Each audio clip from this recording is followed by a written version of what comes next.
Enzo was shocked. He never dreamed that the vase repaired with egg whites would suddenly become an even more valuable treasure. So he quickly pointed at Charlie.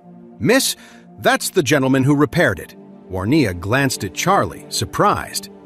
She wondered how someone so young could possess such a rare skill in antique restoration.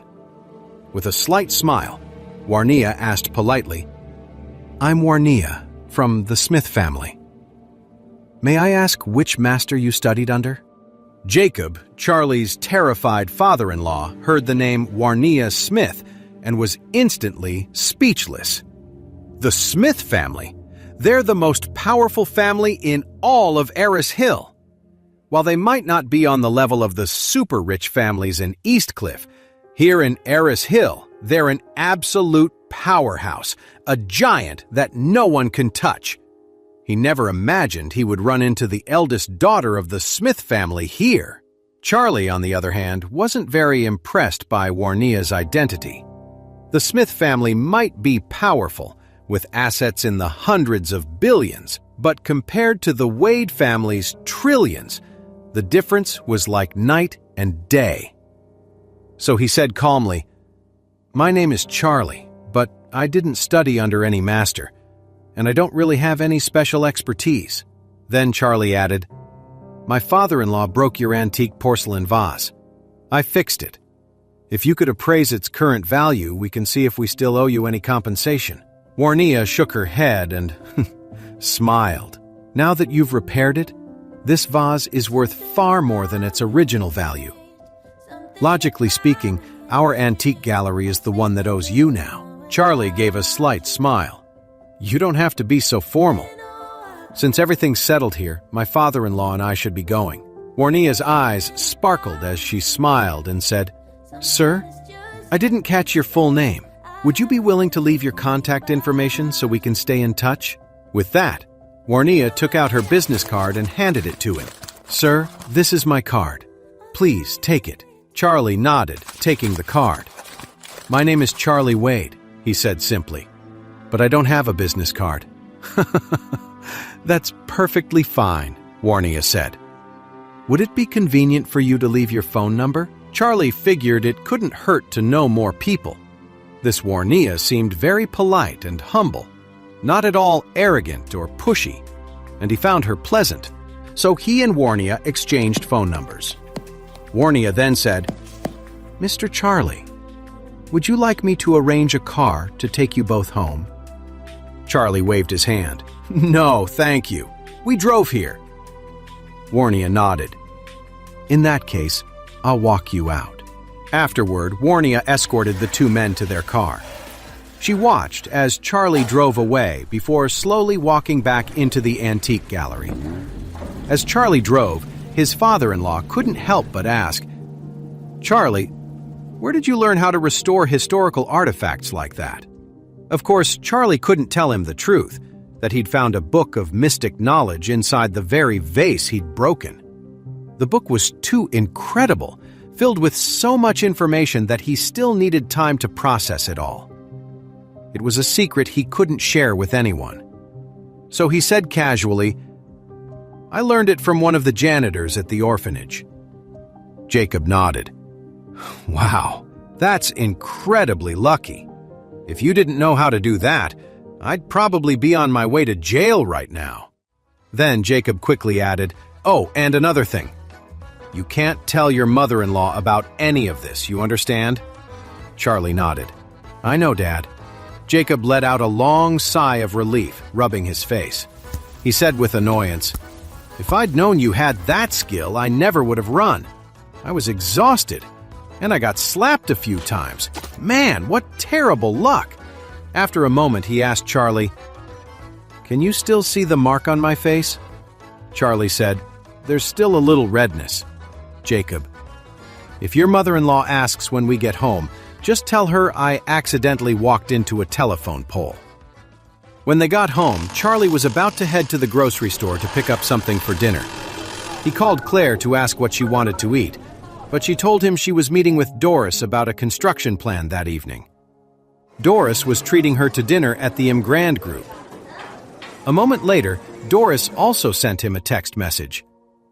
"Mr. Wade, your wife is about to get very busy with work here, so she might not be around as much for a little while. Please don't mind."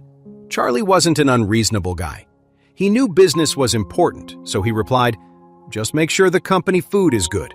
Don't let her just eat takeout."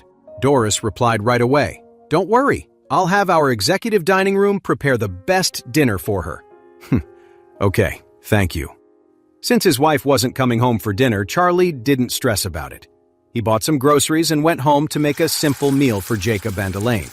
After dinner, the older couple went out to a public Zumba class.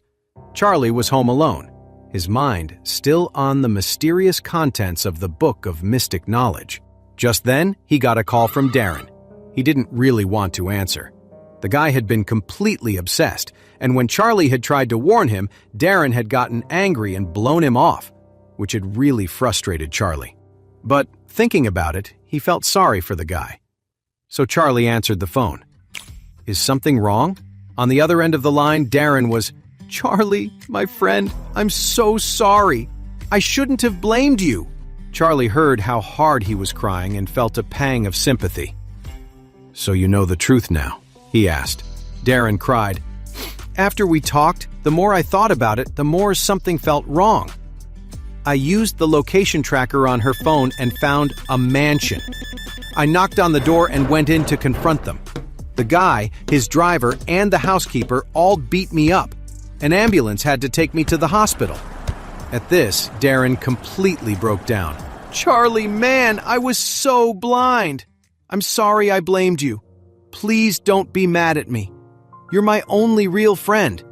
If you turn your back on me, I'll have nothing left here in Oris Hill." Charlie sighed. "I don't blame you," he said. "Which hospital are you in?" "I'm at City General Hospital," Darren said. "He hit my leg with a baseball bat. The doctor said I can't get out of bed for a while.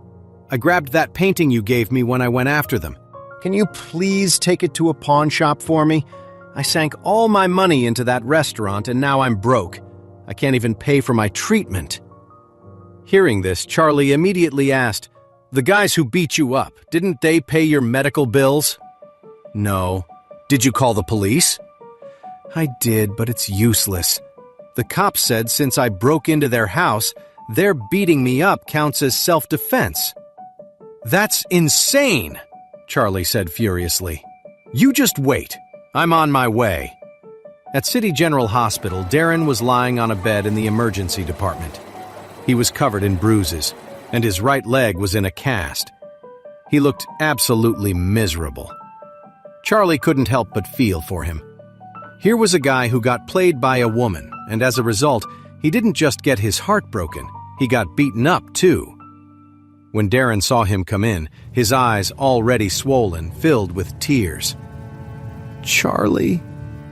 He couldn't help but cry as soon as he spoke. Charlie walked over to him and said gently, "Hey, it's okay.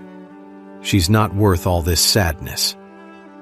Darren cried and said, "I went after her for 3 years. For her, I had no self-respect. I was basically her doormat. I thought it would all be worth it in the end, but I never expected it to end like this. Now I have nothing." He choked on his sobs and continued, "That girl, she doesn't just want to break up with me. She wants to kick me out with nothing. Most of the money I've earned these past few years I spent on her. The $100,000 deposit was also invested in the hotel. But she doesn't even want to pay me back. I was so blind. How could I have liked such a terrible woman?" Charlie tried to reason with him. "Darren, a real man knows how to get back up when he's knocked down. What about that painting I gave you? That thing could sell for at least $200,000, which is enough for you to start a small business again." Darren nodded. "I've got it right here with me. It's a good thing you reminded me, so I brought it. Otherwise, she definitely would have taken it." Charlie said, "Good. As long as you still have it, you just lie down and try to relax. I'll go buy you some snacks and pay the hospital bill while I'm at it." Darren was moved to tears. Charlie, you're a true friend. Thank you so much. Don't worry, I'll pay you back, Charlie said softly. Hey, we're friends. Don't worry about it. After he spoke, he left the ward. He had been in such a rush earlier that he hadn't thought to bring anything. Seeing Darren in such a pitiful state, Charlie couldn't stand it. He went and bought him some fruit and then swiped his card to pay a $100,000 deposit for the hospital stay. When he returned to the ward, Charlie saw that the door had been pushed open. As he got closer, he saw Aria standing in front of Darren's bed, her arm wrapped around Logan. Seeing the two of them, Darren yelled, "What are you doing here? Did you come to laugh at me?" Aria sneered. "Who doesn't see you as a total joke?" After saying that, she spat on the ground and then demanded, "I'm here for the painting. Where did you hide it? Give it to me now." Darren said angrily, "Aria, my friend gave me that painting. What do you want with it?" To you?" Aria scoffed. "Get real. Why do you think Charlie gave us that painting? It was a gift for the restaurant's grand opening. And whose restaurant is it? It belongs to my dad." Darren couldn't believe how shameless she was, and his voice trembled with anger. "Aria, don't push it. Your restaurant still has the $100,000 I invested, and you need to give that back to me. As for the painting, it was a gift to me from my friend. You understand? To me." Hey amazing viewers, it's Charlie here. Thanks for sticking with us. By the time of the release of this video, only 11% of our viewers have joined the party by subscribing, and 89% of you might miss out on our next mind-blowing video. So what are you waiting for? Hit that subscribe button and join the exclusive club.